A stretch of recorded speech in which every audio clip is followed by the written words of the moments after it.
good Sunday afternoon. Happy Mother's Day to all the moms out there. Thank God for you. Thank you for your sacrifice, for all the many wonderful things that you do as mothers in that position. I tell you what, it's a job, it's a challenge, but it's a labor of love. So happy Mother's Day. Hats off to you. Heart goes out for you. Hope you're having a God bless Sunday. And hope you're doing just exactly what you want to do, because I certainly am. So come on in. I'm on the stove. Y'all know I'm on the stove. We don't do the eating out stuff, even to the point that I'd rather cook my own food. So what we got here is some, I've already seasoned my food because I want to get ahead of time and I don't want to do a real long video. So I've seasoned some chicken drumsticks. You know, those are my favorite. And by the way, this is my birthday meat. Since I never did my birthday, I'm doing it for Mother's Day. So this chicken is seasoned with my usual seasoning: black pepper, uh, garlic powder, onion powder, complete seasoning, and I've added to it a little brown sugar and some honey. I'm going to run them through the oven at 450 degrees and bake them for about 45 minutes. I'm going to finish them off with a drizzle of Sweet Baby Ray's barbecue sauce. Right there's those filet mignons. I made them into medallions. So I'm going to do those, just the regular seasoning: garlic, onion powder, a little black pepper, and basically that's it. Not a whole lot, and I might make a little something to drizzle over them. But you know, filet mignons are so good and so tender, you don't have to do a whole lot. They're gonna be grilled on top of the stove because it's rainy here today, and I couldn't get on the grill with them, y'all. So on the stove, they're gonna go with my stove griddle, and of course we're having some good old savory green beans. They're already cooking because I gotta get this train moving, y'all. And right over here is one of those things that I've been saying I was going to do and going to do and going to do. This was another meat on the menu for my birthday. Some good old lamb chops. I got a pan full of lamb chops. I've made up a little, I made up something like a rub, but I think I'm going to let it be a wet rub. I've not started them yet as far as the season, because I'm still working on this rub. And what I did, I mixed some thyme, sage, onion powder, garlic powder, chicken bouillon seasoning, and I bought some fresh rosemary and some fresh mint. And what I've done with that, I ran that mint and rosemary because it was fresh. I ran it through the microwave a little bit just to firm it up a little bit, and I'm going to chop it up with my scissors. I'm going to put it into that dry mixture that I just made up. And then I'm going to rub these lamb chops down really good with them. And they're going to go on the griddle, on the stove griddle as well. So we're going to have lamb chops, filet mignon medallions, that honey barbecue, and brown sugar chicken. I'm doing some, of course, those little miniature potatoes. And I was doing macaroni and cheese. I look in my cabinet and I thought I had macaroni egg noodles, but I didn't. So guess what I had? I had some penne regate. So we're gonna have penne regate and cheese. It's gonna be just as good. It's made out of the same mixture. It's just a different shape. So that's what this is gonna be, the surprise on the menu today. But anyway, sometimes you have to make do with what you got, because I dare not go back to the store again. I already been one time today, because I was out of town in DC over the weekend till yesterday. So I just forgot some things, and I thought I had macaroni noodles, but I don't. So anyway, that's the menu. I'll come back in a few minutes and we'll go over that menu one more time, and we'll get this show on the road. Oh yeah, I'm going to steam some rice as well. And I may do a little bit of broccoli salad. It just depends on how much broccoli I found some broccoli that I need to use. So if I have enough, I'll do that. So the menu is going to be good. It's going to be all my favorites, and the kids will be here to eat later on. So y'all hang tight, and I'll be right back. Okay, y'all, I am back. I've got my lamb chops all seasoned up with my little homemade concoction of, and everything I put in here is 1 tablespoon of onion powder, 1 tablespoon of garlic powder, 1 tablespoon of complete seasoning, a teaspoon of oregano, a teaspoon of sage and thyme, and I chopped up about 3 or 4 leaves of mint, 3 or 4 leaves of rosemary, and I put it into my food processor, and I mixed it in with that. So now I'm not using, obviously I didn't use all of this. This is 16, lamb chops, this size. These are lamb chops. And what I did was just hand rub them and let that seasoning go through. Now, I've never made this before, so this is something new for me and for you too. So just, rinse them off, clean them up, and then season them, let them sit and marinate for a little while, not long, because I don't have long today. I just want to get them cooked. But I would imagine that if you could marinate them over a period of time, maybe overnight, 5 or 6 hours, even 2 or 3 hours, that seasoning would go through them more. And I was very careful with the rosemary, because it has a little pungent taste to it as well, mint, and we don't want it to overpower. So I put enough in there just to complement the lamb. This is I didn't go by anybody else's recipe, except I'm using basically the same ingredients as everybody else. I just used it like I chose to use it. So we're going to see how these lamb chops go. I hope they go well, because they cost a good little bit of money. So I think they'll be just fine. But I just wanted to make sure I got the mint in and got the rosemary on there, because I could have cooked them just like I do steak and been completely satisfied, actually. But I went ahead and incorporated those two seasonings. Okay, so now I'm getting ready to do my macaroni and cheese, my penne rigate and cheese. Okay, so we're going to put these, my chicken, of course, I've already put it in the oven. It's about halfway there. Let me take a peek. Yeah, it's browning up and cooking nicely. Got about another 30 minutes on that chicken. Okay, so what I'm doing over here on the other side of the stove is I'm going to go ahead. You see my penne rigate noodles? Okay, yeah.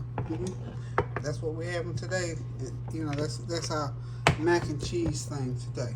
Okay, so hope you are having a God bless day. Hope you got your dinner going, or somebody fixed it for you, or you're going out to eat. You're brave enough to go out to eat. Wonderful. So all I want to do is cheese. I got some Velveeta cheese. I got a half a pound of Velveeta cheese, and I got a cup of milk already too warm in my little pan here. But what I'm going to do is I want to melt my cheese this time to go over there. So, you can melt it, or you can, put it all on there and let it go through. I'm not going to use eggs in this, so I'm melting my cheese. Okay. I'm going to melt all this cheese, good old cheese up, and just make a cheese sauce. And all you do is you heat your milk, make sure it's not too hot. It's a semi-slow process, but don't rush it, because you don't want that cheese to ball up and gum up on you. Cheese costs too much for you to waste. Okay? So what we're going to do now is put it back on the burner. Okay, back on the burner. That's a half a pound of Velveeta, because I'm not making a super big pan of mac and cheeses. I'm trying to be modest this time, even though, because it's not going to be, I'm not going to have a house full of folks today anyway. So I don't need to make like I'm cooking for 20 today. I'm trying to restrain myself to cook for 10 to 12 instead of for 20. You know what I'm saying? Even though we love leftovers. But I'm just doing this for me as a matter of controlling, the amounts of food that I cook. And it's easier, because I'm thinking, thinking cookbook again, it's easier to do recipes, because I'm always thinking big amounts and I don't measure, and I just dump cook. That's what I call it. Seriously, I just dump cook. Really, I do. But I know how to give you a recipe here and there for you to cook for 5 or 6 people. I never will have one for less than that. Even cooking for 4 people could eat off of it at my house. Okay, so now I've got some reduced fat 4 cheese Mexican style. I'm going to put that in. I'm trying to behave myself, because I'm also using 1% milk. Put your milk in. How's that? Okay. So you see how that cheese sauce is beginning to just melt on down, and you don't do it real fast. Have this on.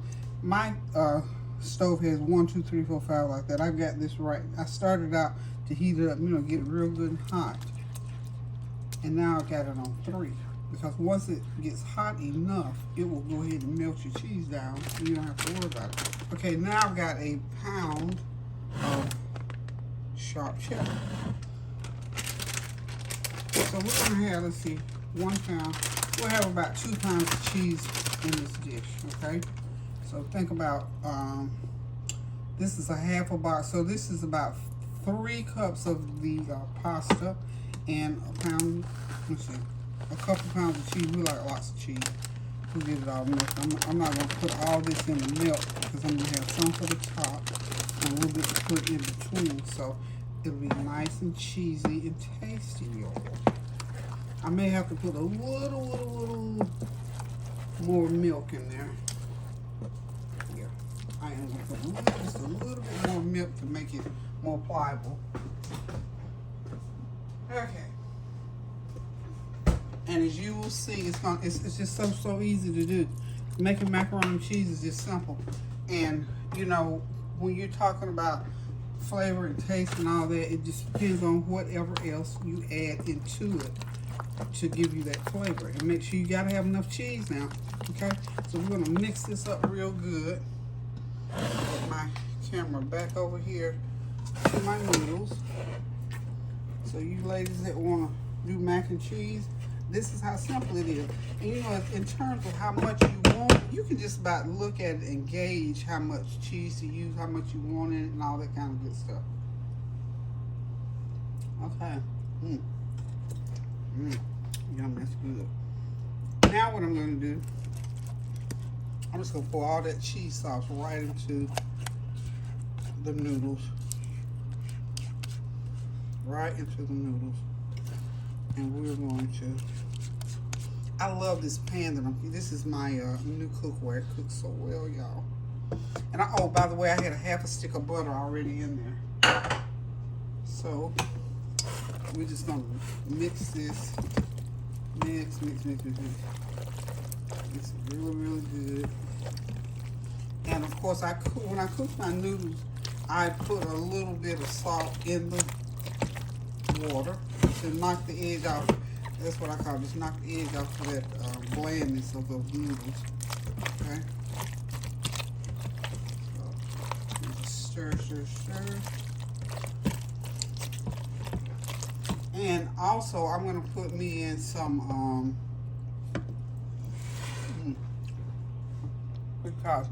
some sour cream.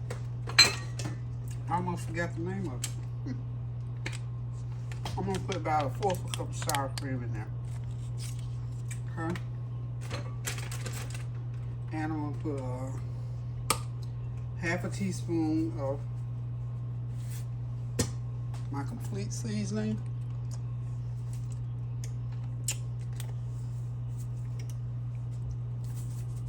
Half a teaspoon of black pepper. And I'm gonna stir it. I'm gonna get me a heavier utensil to stir with because that cheese is tight, y'all. May have to put a little bit more.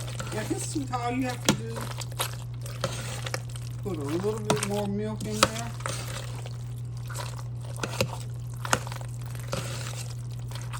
To loosen it up, okay? So, I mean, it's just that simple. And I am going to put a little bit more milk just to loosen it a little bit. About a 1/4 cup of milk to loosen it up because you want to be able, you don't want it too tight.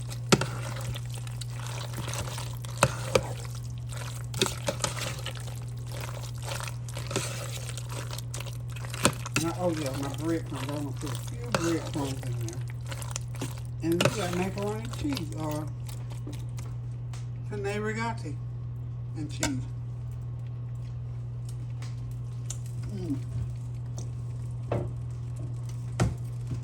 This, these breadcrumbs, this is Italian breadcrumbs, about a couple tablespoons, extra added flavor and texture, y'all. Flavor and texture. Flavor and texture. And I'm going to add a new word today. Yeah, y'all get your pads out. We're going to add another word today. To cooking.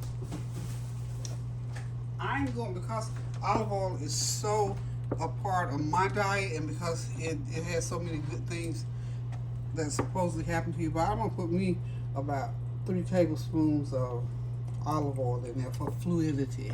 How's that work for you? That just makes it even smoother. It gives it, punches that taste up a little bit more. And that's it. So we got macaroni and cheese. All that's left, this is, this is my answer to macaroni and cheese because I didn't have the proper noodles. Only difference is that, different noodles. And if you want your cheese, if you want it loose, more loose than this, pour a little bit more milk. So what we're getting ready to do now, to cut down on the length of this video, I'm going to go ahead and get it into the oven, and we'll be back shortly. Okay, I got my fried little bite-sized potatoes and onions going. All it is just potatoes, chop up some onions. This is about 2 pounds of potatoes. Season them to taste with whatever seasoning you like. I'm going to use my usual seasoning, but I'm going to first sprinkle with a little bit of the same seasoning that I season my top with. I think that would go good with potatoes. Just like a little, a few little spices in there. Hold that little spoon. Bring off the seasoning. Anyway, so then I'm going to put a little bit more of, and I said you do this, a teaspoonful of each one of these is spoon. Okay. Of course, I started cooking them in olive oil. They're in olive oil, y'all. See what the spoon is, right? There we go. Yeah, we're cooking these in olive oil.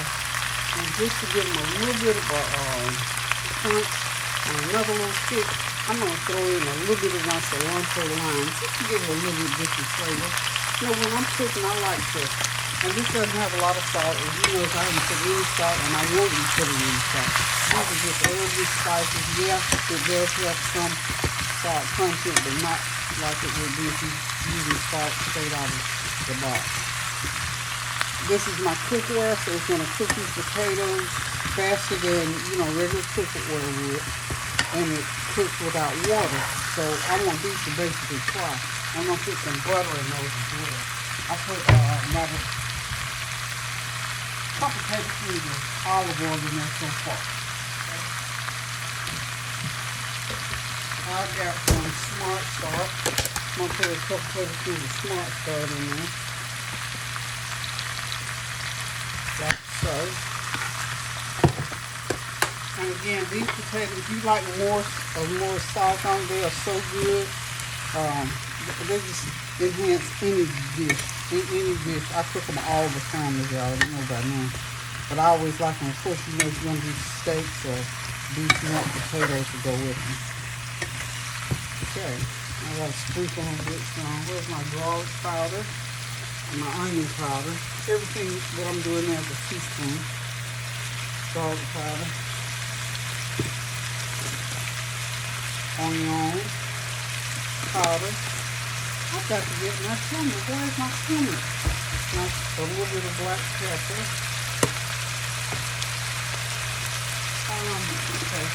Gotta go. Forget me go through the healthy still to get more cinnamon. But I'm gonna put my cinnamon. You need about a half a teaspoon of cinnamon in here, and I only had about an eighth of a teaspoon. But cinnamon is always good on. To me, it's good on everything. I love it on anything. So we got all of that going, all the seasoning like we want it pretty much. So now what I'm going to do, I'm going to put the lid on them and just let them cook. And they will continue to cook just like they are. And they'll get a little bit of potato gravy, as I call it, going on them in the bottom of the pan. If you need to look, if you want to put some more salt, feel free to do so. But see, you can tap the spoon, because it's already started to form a little bit of gravy. If that gravy is salty enough, just put a little bit more salt in it. That went the wrong way, y'all. Okay, so we're going to put the lid on, turn the heat down to low, and let them cook. We'll be back. I'm back very quickly. I'm getting ready to go ahead and start those filet mignon medallions. On the back burner there, I'm making a little bit of a drizzle to go over those lamb chops. You usually have some kind of mint sauce. I don't know what's in it, but mine is going to have blueberries, butter, and mint. Okay? So I'm calling it blueberry mint butter. So I got it already started. All it is about a cup of blueberries, a tablespoon of butter, and a couple tablespoons of brown sugar. We're just gonna we're gonna let it reduce down until it, gets really mixed in together. And I'm gonna cool it off a little bit, throw it in the blender, and bring it to like a syrup. So that's gonna be our blueberry mint butter. You heard it first right here. Blueberry mint butter to go with these lamb chops. Okay, so the way I'm gonna put the mint in, I'm not gonna chop it up or anything like that. And it's because it's fresh mint. Where is it? Remember I told you about the fresh mint and fresh. I'm gonna put a leaf in there that looks about like that. So I'm gonna start out with that much, and we're gonna test it and see, because I don't want it to overpower. I just want it to complement the lamb. So we're gonna let it boil, let it reduce down, and if it's too much, then I'll thin it out some. We got that on medium heat. Yep, about 3 or 4. And just let it boil. I'm gonna reduce it, like I said, all the way down, and then I'm going to put it in the blender and turn it to syrup. Blueberry mint syrup. That's gonna be good, y'all. Anyway, let's go ahead and get these medallions going because they're thick. And okay, all my chefs out there, this is medallions, my style, my way, my recipe. Same thing with the lamb chops. I know you're supposed to leave them pink. My folks don't eat pink meat, so when I do the lamb chops, they're going to be cooked just before they're supposed to be taken out, and then we'll get them out right at the nick of time. Okay, so what we're going to do, I got this griddle pan. This is one of my pieces from my Eurocast cookware. I've gone ahead and put some olive oil in there, and I'm just going to start putting my medallions in like so. It's nice and hot, and we're just going to do this. We're just going to griddle cook them just like that, and I pray all of them will fit. This is like, let's see, I guess this pack of meat was like 46 bucks, so I guess it's like 3 pounds. Yeah, 3 pounds. Which is like about $12 a pound, I believe. Okay? So we're looking forward to a great dinner today. Hope you are. Okay? Some of those cook real big, but that's okay. They're going to work out just fine. But we're just going to let those go ahead and do what they do. And then I'll come back, and when we get done with them, we're going to go ahead and put in the lamb chops. And we're going to do the same cooking process, different seasoning, same cooking process. And I would suspect that I'm going, because this is thick chunks of meat, but it's so nice and so great and so tender. I just love it. See how my syrup is doing here. Real good. I'm just going to let it continue to boil and let it cook down, get that meat flavor going to it. It's not real tasty meat so far, but I might put a little bit more of the other part of the meat in there. But this skillet is really very hot. Doesn't seem like that because that's the way this cookware is. It cooks thoroughly, and I'm not worried about it cooking through because of the way the cookware is cooked out. Okay, so we'll be back shortly. Okay, y'all, we get ready. This is the last of the meat. These are the lamb chops. It's going to take that long. We're going to put each one. We're going to get them all. I'm going to get as many as I can. And all I'm doing is just frying them on my little trusty griddle here. I got 15 of them. We're going to see how many we're going to get in the pan at one time. I'm going to cook each one, I think. Oh, I think I can get all these little babies in there. We're going to go for it. Okay, chef, y'all, watching these, y'all, expert lamb chop cookers. This is lamb chop Peggy's way. How about that? There we go, all of them. Every last one of them in there. So this is a real simple process, y'all. All we're going to do is allow them to cook on each side for about 3 or 4 minutes. And you know, I know lamb is supposed to be cooked with a little piece in the middle. We're gonna go for that, but not a whole lot. My folks don't eat piece in the middle stuff, so we're gonna do it my way. We gotta eat it. So there it is, all that nice marinade rub that I put on there is on there. We're just gonna let that cook right in. And after about 4 or 5 minutes, I'm gonna flip them. And that's all I'm gonna do to them because you know I made my little blueberry butter to drizzle them with. You know, it's a blueberry mint. It's supposed to have some kind of mint, as I understand it, to go over. So just gonna let them cook and see what happens. So we'll be right back. Okay, last process with the lamb. I'm going to finish them off in the oven just for about 5 minutes. I'm going to just sit them in there and just let them finish off. So hold on, I'll be right back. Okay, y'all, believe it or not, Mother's Day dinner is done. It's ready. All the things that I love to eat, I just sort of cooked them up. This was supposed to be my birthday dinner, but since we never got a chance to do it, I'm cooked it for Mother's Day. Where there's a will, there's a way, y'all. So over here on the back burner, I'm going to start with the meats. This is filet mignon medallions. Right here to the left of it is my brown sugar and honey chicken legs. Y'all know I love chicken. And right here are my, I guess you could say, my rosemary mint lamb chops. I put them in the oven. I'm sorry, I did them on top of the stove first, and then I finished them off. So did I with the medallions. I started them out on top with my little griddle pan, and then I finished them off in the oven. So it took about 20 minutes to cook them. Then I've got our favorite, fam favorite, is our stewed Tyra's green beans, and of course our stewed creamier potatoes. And back on the back is my Pene mac and cheese. I didn't have the macaroni noodles, so I used Pene noodles. Same taste, just a different look, y'all. So dinner is served. Thank y'all for tuning in. Hope you're having a beautiful, wonderful, blessed Mother's Day. All you mothers out there, again, thank you for everything that you do. God bless you and keep you. Hope you're getting everything that you want on this Mother's Day, that you're having a leisurely day if that's what you desire. Keep those prayers going up now so the blessings will continue to come down. Pray without ceasing and do something kind for someone, a kind word or a deed, phone call or a card or something, just to change somebody's day and lift somebody's spirit. So until I decide to cook again, love you guys. Toodles.